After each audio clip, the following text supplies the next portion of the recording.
creating your emergency supply kit, Ready.gov has a great checklist to get started with some of the basic items that you may need. So every individual and every family has different needs, such as medication and diapers.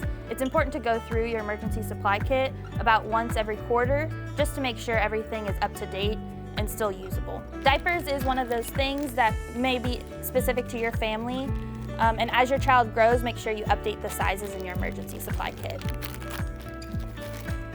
It's important to have food and water for your family as well, and 1 gallon of water for each family member will last about 3 days.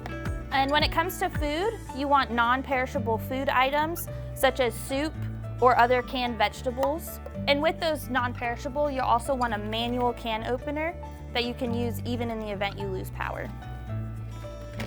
Also, a first aid kit and some sanitary products will be useful for your family members in the event somebody gets injured. It'll also be useful to have a flashlight or lantern in your home in the event you do lose power.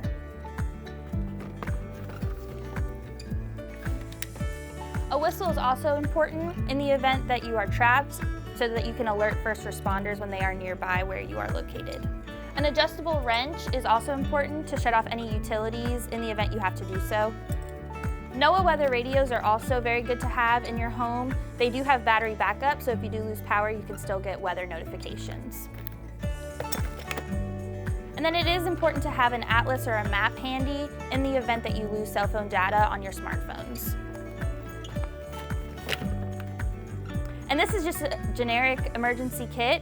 Make sure to personalize it to your family needs.